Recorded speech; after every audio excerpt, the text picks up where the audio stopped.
একটি রাজনৈতিক দল যাদের একটি অন্য পরিচয় আছে, জনগণ যাদেরকে একটি ভিন্ন পরিচয় চিনে, জনগণ তাদেরকে কি পরিচয় চিনে?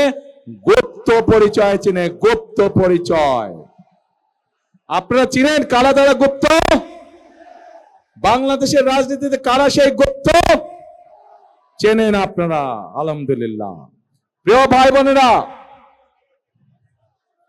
বর্তমানে বাংলাদেশে এক নতুন জালেমের আবির্ভাব হয়েছে। এই গুপ্ত সংগঠনের ব্যক্তিরা নতুন জালেম রূপে আবির্ভূত হয়েছে বাংলাদেশের মানুষের কাছে। কেন? প্রিয় ভাই বোনেরা, এই বাংলাদেশে আবহমান কাল ধরে, শত হাজারো বছর ধরে এই বাংলাদেশে নারী পুরুষ সকলে মিলে মাঠে কাজ করে। বাংলাদেশে যেমন কৃষক ভাইরা কাজ করে মাঠে, একইভাবে আমরা জানি বাংলাদেশের বিভিন্ন প্রত্যন্ত অঞ্চলে কৃষানেরী বোনরাও তারা মাঠে কাজ করে।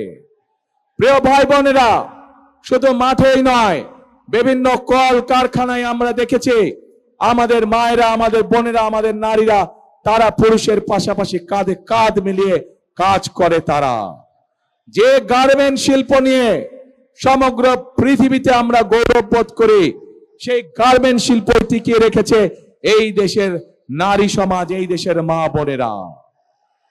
প্রিয় ভাই বোনেরা, আজ আমরা অত্যন্ত কষ্টের সাথে দেখছি, অত্যন্ত ঘৃণার সাথে দেখছি এই যে নতুন জালেম, যাদেরকে মানুষ গুপ্ত হিসাবে চিনে, এই জালেমদের নেতা সে 2 দিন আগে প্রকাশ্যে বলেছে বাংলাদেশের নারীদেরকে সে একটি অত্যন্ত কলঙ্কিত শব্দ দিয়ে ব্যবহার করেছে।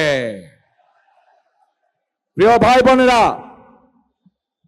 যেই ব্যক্তি বা যেই দলের তার দেশের মা বোনদের প্রতি বিন্দুমাত্র শ্রদ্ধা নেই, যেই নেতা, যেই দলের নেতাকর্মীদের নিজের দেশের মা বোনদের কষ্টের প্রতি বিন্দুমাত্র সম্মান নেই, তাদের কাছ থেকে আর যাই হোক বাংলাদেশ কখনো অগ্রগতি আশা করতে পারে না।